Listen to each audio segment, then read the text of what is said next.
Welcome to the International Mentoring Community, all things a mentoring lounge, where we have conversations, dialogue, sometimes discussion and debates about mentorship, mentoring, mentee, mentor. Today I am flying solo. My co-founder of the International Mentoring Community, Doug Lawrence, is presenting a keynote today to an organization about mentoring, and he didn't think he was going to be able to make it back, so I am flying solo. I'm Stephen Hobbs. I am the co-founder of International Mentoring Community with Doug, where I take care of the Director of Education Certification. He is very much into the Director of Outreach and Practice. Now, often what Doug does is brings that practical perspective. I will bring that into the call today as well. And so I wish him the best, and let's get into where we're going today. So with our presentation today, we're looking at the mentoring community and collaborative conversation. What I want to do is just look at this thing called collaborative conversations. It's a way of having conversations with others that's collaborative, thus the title. And it is one of the tools, techniques that we use while we're mentoring, and we bring it to the foreground for you through this video. And certainly as you learn the process of mentoring, you will use it in some way or another. Also, I wanted to unpack the word community today, because International Mentoring Community, the word community is there. And I think it's important just to take a look at it. We have looked at this term a couple of times through other videos. I'm just going to unpack it, maybe add something a little bit different to it today.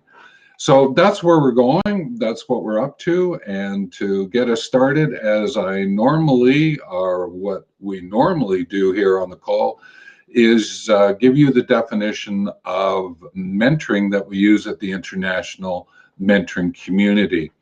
So that definition is mentoring is a two-way trusted relationship and structure arrangement that would be set up.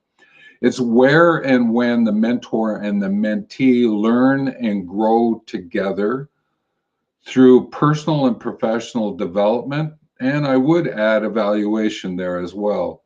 So it's very much two-way. It's a trusted, respectful relationship arrangement where both the mentee and the mentor, that's why it's two-way, that they can learn and grow together for personal and professional. Now, I appreciate personal, professional. Sometimes people might separate those. We're acknowledging with the use of the word and, it may apply you are mentoring only on a personal basis, or you may be mentoring only on a professional basis.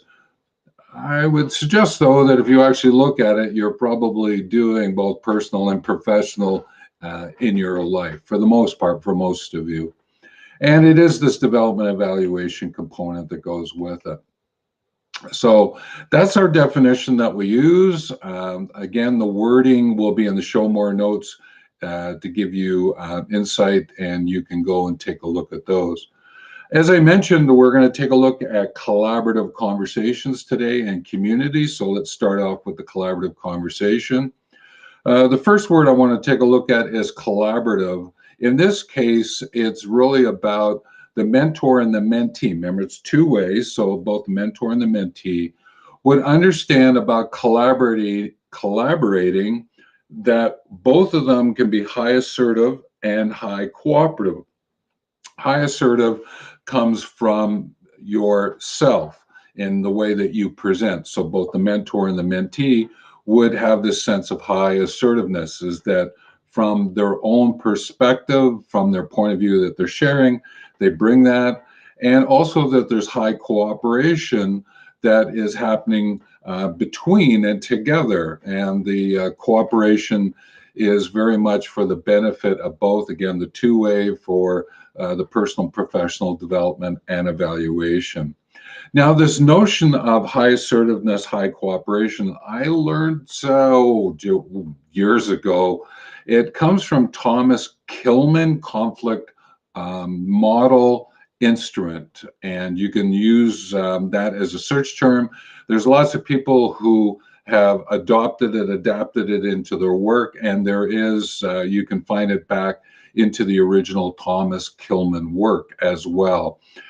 Great insights. I would certainly suggest if you want to take a look at it and dig in a little bit more, and then look at the collaboration. Then there's what was it? Competition, compromise, accommodation, and avoidance. These are terms that they were using. I certainly encourage you to go in and take a look at it. The notion of conversation is often it's meant to be more from an informal sharing and exchanging of ideas. Sometimes people put the conversation in the formal, they'll use the word formal conversations. I tend to still think about conversations as being a bit more informal. There's this exchange that's taking place. There's a reason for why you're doing it, to build and grow others' ideas and insights. But it isn't meant necessarily to become so formal that there's rules and regulations around it.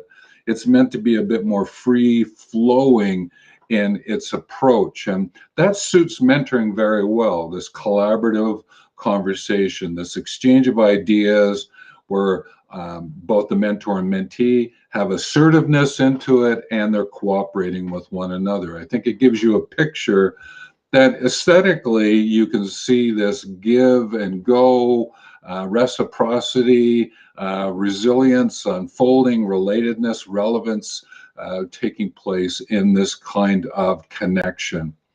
And just some other ideas about collaborative conversations. Now, in the show more notes, it's almost more like there's a set of notes. I just want to go over a couple of those elements, but you can certainly follow along in the show more notes as you're listening to the video as it's unfolding.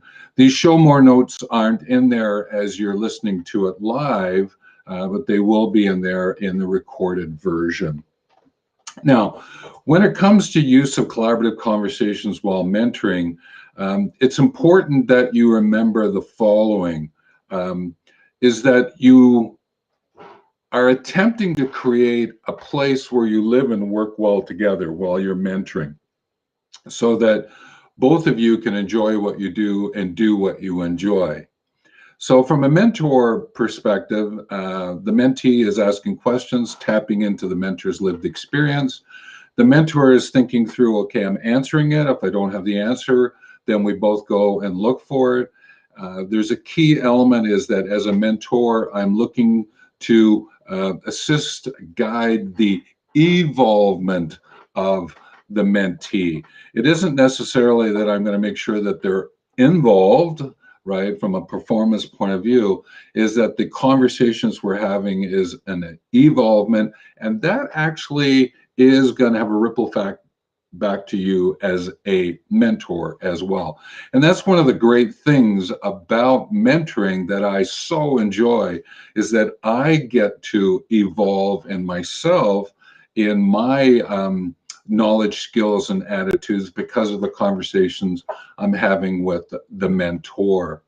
And therefore, one of the encouragements that I give to you is that while you're mentoring and you're in these collaborative conversations, do so from a hospitality approach. It's one of the 7 ethics that we share with mentors. Now, the hospitality approach is you're moving forward. Sometimes people, when they're in conversations, not necessarily from a collaborative point of view, but they're in conversations, they're interacting with others, they may be using a language that has a bit more of an avoidance, things that they don't want to do. Approach suggests is that I'm open, I'm moving forward, and whatever is presenting itself, I'm going to engage with.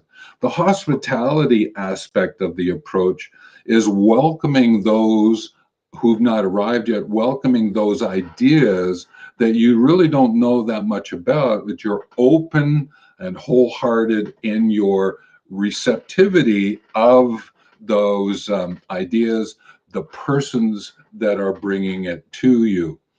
And that is a really great way of taking a look at it. I know on a personal basis, I've worked overseas, and I had to think about it from a hospitality approach when I was interacting with others. Now, often I was experiencing their hospitality, and sometimes we might think about it from a lodging and food perspective. I was also thinking about it from a diversity, the diverse ideas, the diverse cultures in which I was interacting with, and how might I interact so that I could include myself in what was happening without creating distress with those that I was interacting with. And I stumbled over the years, I admit that, but as I came to understand this notion of a hospitality approach, and then I came at it from a collaborative conversation point of view, which then led me to understand how important they are to mentoring. But in those experiences with different cultures, it really assisted me to sometimes slow down and go, hang on a minute, what's going on here? How might I be a better person to be good in my interactions with the persons that I was interacting with? And so I just bring that to the surface. I'm hoping that example is of assistance to you to understand this hospitality approach. Now, there's a couple of things I do want to read to you, so I will look at my notes here, is that in the use of this collaborative conversation using this hospitality approach, here's 4 things to think about. I converse in ways that show my confidence and cooperation. So that goes back to this notion of assertive and cooperation, because I'm using that to organize this mentoring approach that I'm using, my conversations that I'm going to have with the mentee. I welcome all of the mentee upon entry and along the way, and I do so through like a preparation checklist that I go, okay, here's the things that I need to remember as I enter into the meeting. And my prevention backpack I'm carrying with me as I have some ways in which to deal with things if they come up in a way that I may have to deal with them. Because sometimes conflict does come up, or a disagreement arises, or they ask a question, you don't quite know how to answer it. There are elements of my backpack, in a sense, some people call up my sleeve, that I can use to deal with what's going on. But what's core here is that I am welcoming this hospitality approach, all of what makes up the mentee. And to get to know that, that's an important element of the mentoring approach. And I have been surprised over the years and when I've gone to mentor, and there was times at the very beginning where I would sort of maybe put a little bit of a boundary around the person I was going to interact with. And I've learned not to bring that boundary in right away. There are times when, okay, let's bracket this up, and this is what our conversation is going to be about, rather than leaving it wide open. But I've learned my lesson. And if you understand what I'm talking about, that's great. If you have to go through that, then please be alert to it as quick as possible so that you can figure out how to get into this collaborative conversation using this hospitality approach that I'm sharing with you. The third element I would share is start where the mentoree is, not where you are. Where is the mentee in terms of their involvement with you? And that's the welcoming aspect. Now, you'll notice I said mentoree, mentee. Sometimes I might use mentoree, and other people might use learner, protege, apprentice. I'm just sharing with you that other terms are often used there. But it's the welcoming, starting where the mentee is. And that requires you to listen quite often to the words and images and questions that the mentee is asking. The next thing I would encourage you to do is just remind yourself you're using a collaborative conversation, and it's two-way, and it's from the outset. Sometimes I've heard how mentors have gone in and said, well, our first meeting is I cover off this and this, and I define that and that and that, and I go, oh, hang on a minute, hang on. That, isn't there a better way in which to maybe do that instead of you just sort of talking to? Couldn't you share some ideas, invite the mentee, even to define what mentor means and mentoring means? That is an important element when you first get started, because then what you can do is lean into what I would call the collaborative conversation that is proactive, more so generative, generating ways, ideas that you are sharing while you're in that mentoring approach. And for me, that is something that I enjoy so much, is when we find ourselves generating ideas, generating insights. Remember that two-way, and I get to learn both personally and professionally as well. I so enjoy those kind of conversations and interacting with a mentee in that way. I'm just going to check. There's no comments that are coming in at this point in time. And remember, you can add comments in for the live stream, whether on Facebook or the two YouTube channels that this is going out to. The next thing I would do is just encourage you to think about the kind of questions that you might ask as you move into your mentee. I've given 3. They're in the show more notes, and you can ask those questions to get this collaborative conversation up and going. The next thing that I would bring to your attention is, as you place intention into the mentoring approach and being with the mentee, I would encourage you to make sure that you understand about what is listening and learning, and using those as you gain a framing of being with your mentee. Listening is such an important skill to use. We've shot some videos on listening. There's 7 elements, pillars, tenets, whatever words you'd like to use there, about listening, that gets you to a point of actually hearing the sounds, to the responding, and what takes place in between. So you can certainly look into the channel and look for that. If not, ask us a question in the comments section. We'll get to you with some references. The other thing is understanding what is learning, about gaining a perspective, to be open to taking in those perspectives. There is Argris and Schron. They had this wonderful definition that I learned many years ago, and they wrote learning is about the detection and correction of error. I thought that was kind of interesting. And it's not only that from error you detect and correct, that sometimes you can detect and correct your own understanding because of the learning that you are doing, and that's that collaborative conversation helps you with your own learning. But I thought it was a fabulous short way of looking at and use of words to just stimulate my remembering about what is learning. So this listening and learning is very important. And in connection with the hospitality aspect of it, I would use another ethic, which is about caring. Sometimes what happens is new mentors will use words like, well, I'll be careful around what I'm doing with the mentee. And I go, okay, careful, which would mean there's probably a careless. So let's look at that. And that's what I did.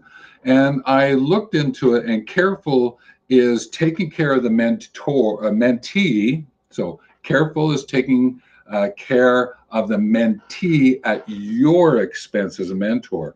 Careless is when you take care of yourself as a mentor at the expense of the mentee.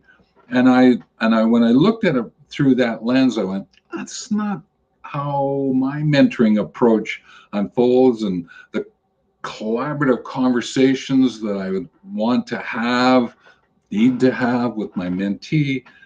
Caring, oh, okay, then that balances up, and we're both caring with one another, using this hospitality approach, welcoming each other into the mentoring approach.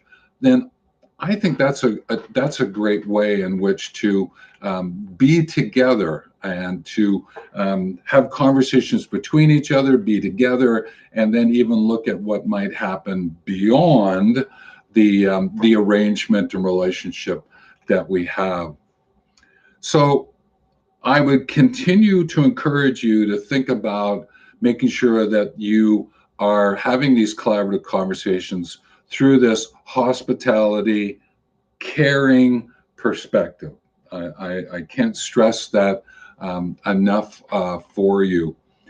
Now, in that, I would also encourage you to think about what are the hierarchy of values that the mentee is sharing with you. As you listen and learn, the values that the mentee is sharing with you gives you clues into what is of great importance, what is the hierarchy of values that that mentee is living from. Now, what's great about that is once you understand what that hierarchy of values is, and you can ask, or as you listen, or as you observe how they interact with you, there's clues as to the hierarchy of values. One encouragement is do not assume you know what the hierarchy of values of the mentee is. If you need to, ask. And that becomes really important, because when you listen to the words and share the words of the mentee, as Nelson Mandela shared, and I'm paraphrasing here, when you use the words and the understanding of the actions of the mentee, you touch their heart. If you're using your words and just bringing your actions forward, the best you will probably do is touch the mentee's head. And I believe that this two-way, to be able to share, to be in collaboration with one another, do it through hospitality and caring, then understand the hierarchies of values of the mentee and be alert to you sharing your hierarchy of values so that the mentee isn't assuming what yours are. And when you do so, the creation, what I'm going to look at next is community. Now, often we will use a word like grouping. There's a group that gets formed. Grouping was a term used years and years ago, still is, that says, well, there's different grouping approaches. You can be a group, you can be a team, you can be an ad hoc committee, you can be a committee, a lot of other ways in which to use that. I'm going to look at the grouping of community. And this one is important because the international mentoring community has community with it. So the international mentoring community. So we're suggesting that there's a grouping that we're looking at, ways in which to interact with one another, using this collaborative conversation, using this collaborative conversation approach in this mentoring approach that we are encouraging mentors and mentees to experience. So as we look at community, there are sort of 5 aspects to it. Some people might say, well, there's 5 types, 5 levels. Okay. I just use it as ways to unpack my understanding of this notion of evolving community. And if you remember, for me, a mentor is alert, attempting to sustain the evolvement of the mentee. So community is something that you're sharing, and I'll make a point here about what's called the ripple effect, and that's why I'm using community. Some of you might say, well, isn't it just a group to, get together and maybe we form a team together as two? I get that, and mentoring might just apply, well, it's 2 people and that's all we need.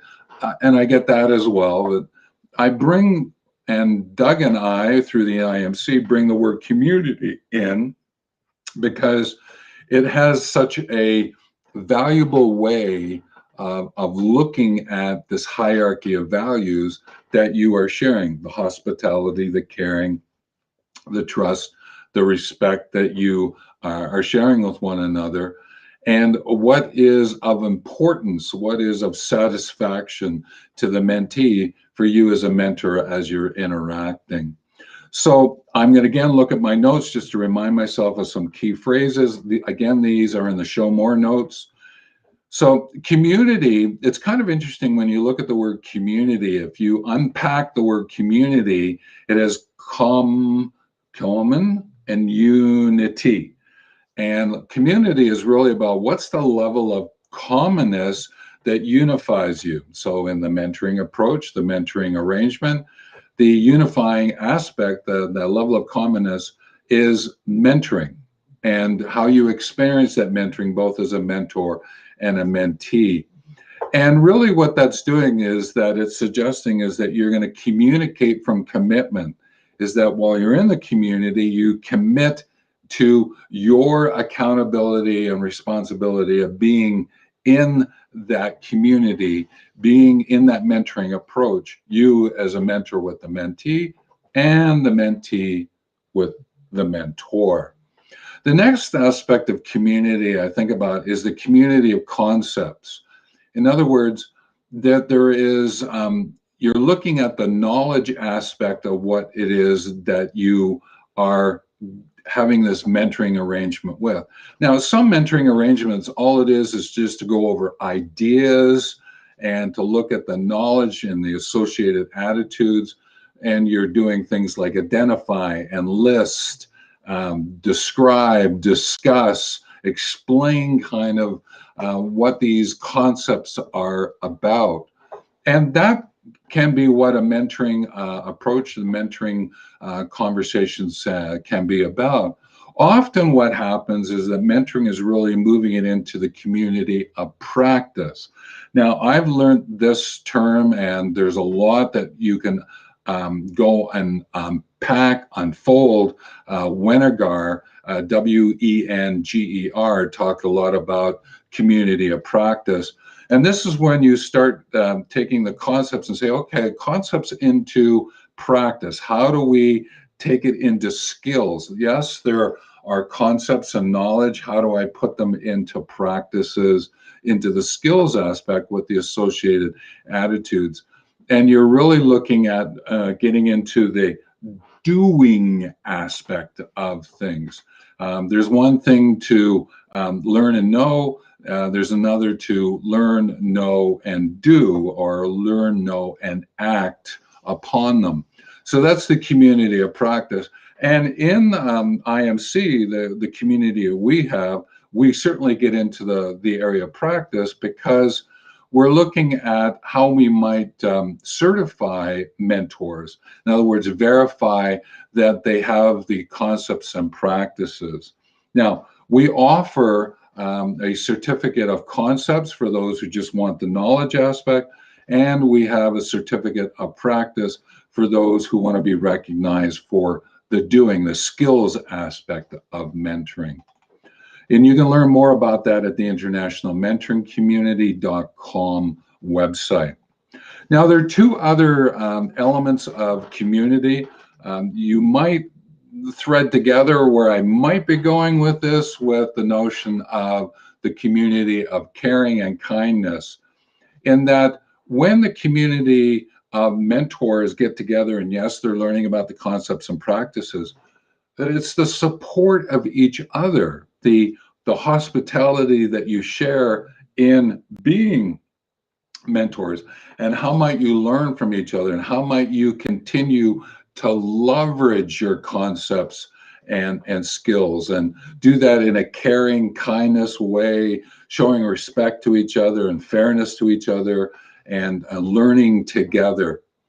And what that does is it takes us into, sometimes we might find ourselves in what's called the community of significare, is that there's a significance of the caring. In other words, maybe something's happened for the mentor, and it could be a personal illness or injury has shown up, or something has happened in their life and they're looking for some support, this notion of the hospitality and caring, but doing it truly on that personal interactive basis. Sometimes a mentor might say, I really would love to be able to give some deeper support to a mentee. What might we do to help that person? And they could make that ask into the community of significare. It's really about taking caring and making what's significant about this, really deepening and enriching this. And that is a deep appreciation, celebration when the mentors are getting together, and sometimes in service to the mentee. More times it's for the mentor who's asking for that little bit more that could be available to them. Now, there's kind of an interesting play with IMC around community, and bear with me, I love to play with words, and this is a way that I look at IMC. It's kind of, if you look at I am, it might be I mentor in community. So using this community and learning from the community, I mentor because of my involvement in the community. Now, there's another one that says I am, could be put an apostrophe that I am community. In other words, is that as a mentor, I am in community.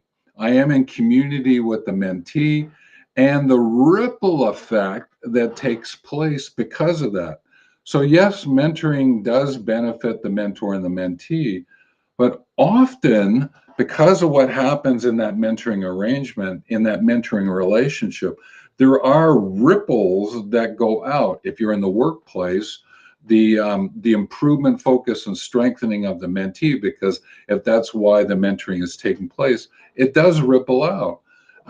Those who are involved with youth mentoring, being able to assist that youth, it may help the school, it may help the family dynamics, the family constellation. So there is this ripple effect that takes place when a mentor and the mentee do interact. And therefore, IMC, you could think of it, I am community. Now, again, I'm playing with the letters I and am and C. And the third one you could think about is I am seeing you, all right? It's sort of a greeting, I see you. And I remember it in my time working overseas, is that many people always reminded me, I see you. And that's why we're having our conversation. That's why we're in community. So I acknowledge it in that way as well. And just as I look towards closing down today's broadcast, just a reminder, we looked at the definition of mentoring, and then we unpacked collaborative conversations, took a stroll in and along the pathway of community. And as we move out in terms of understanding mentoring as collaborative conversations in community, I just ask you to consider these 4 areas. And then if you have others you want to add in, or you want to alter of these, or maybe even delete, use the comments section. I think that in time, we will probably shoot some videos on each one of these or collectively. But again, as a reminder for you and as a way to take us out, I would encourage you to consider the knowledge and skills and attitude that's required to think about issue resolution, issue completion through a lens like problem inquiry solving and appreciative inquiry, and the notion of tracking. So often a mentee comes with issues. That's why they want to ask questions of you. The ideas, the insights, the initiatives that you give in return. So there is some problem inquiry solving, as there are some appreciative inquiry and tracking. The next thing is dynamic delegation. As a mentor, dynamically think about how you might get the mentee delegation of some responsibilities. It's not always that you have to immediately give an answer to the mentee. You may ask the mentee, go back and take a look at this, and here's a couple of lenses you could look at that. When we get back together again, let's chat about what you find out. That's a dynamic delegation. Then there is the recognition and celebration. As a mentor, don't go into every session going, okay, fine, thanks. Yeah, all right. Sometimes recognizing the learning and the listening that the mentee is demonstrated with you, recognize it, celebrate it. That's okay to do, is that I believe that a mentor actually can move into times of being a celebrant, to celebrate, to recognize what the mentee has achieved, accomplished with others. So remind yourself of recognition and celebration as you're in your mentoring approach. The other one is there might be some sense of, would there be the use of some progressive incentives? Is there some ways of saying, if you meet this marker, then this might happen, or meet this marker, this might happen? There are times where what I've done is I've been mentoring someone, and I said, what would happen is if we did something together, and this actually happened, is that I asked two of my mentees if they wanted to work on a project with me, and then I invited them in the paper presentation and acknowledged them in the paper for what they did. And actually one of them, we found the funding where they actually had an opportunity to go overseas to represent the paper. I couldn't go, and they went and they presented the paper. And therefore there were some incentives that I placed there for them. They took them up, and it was great for all of us. I learned so much from them about their interactions with all the other different audience members, and our own conversations.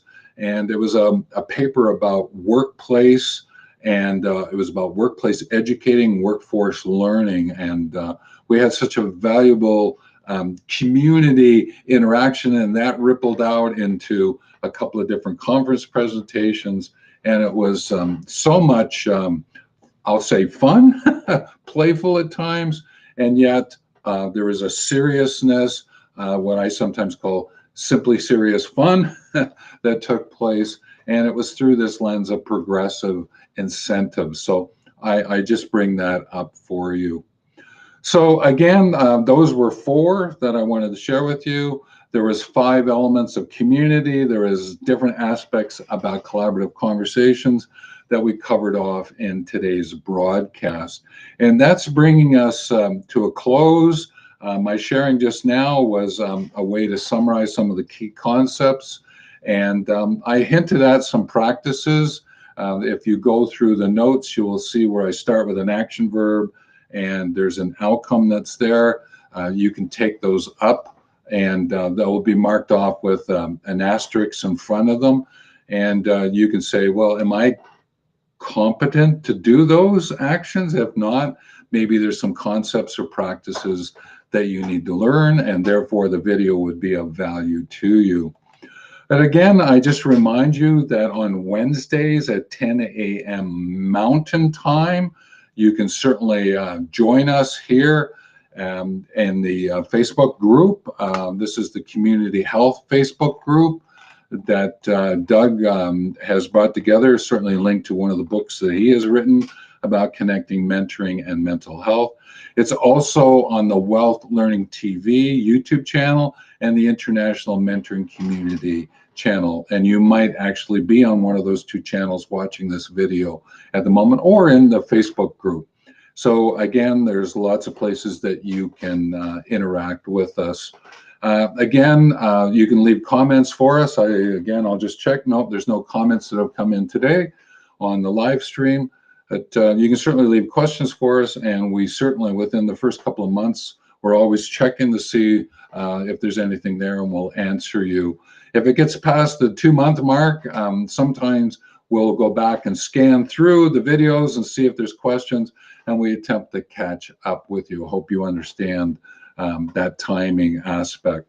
So with that, I just encourage the hospitality and caring aspects of your mentoring approach and your use of collaborative conversations. So with that, I wish you the best and take care as you mentor and appreciate your mentee. And as a mentee, if you're listening in, here's some great insights about how you can move from being a mentee to a mentor, because we love to mentor that which we want to learn.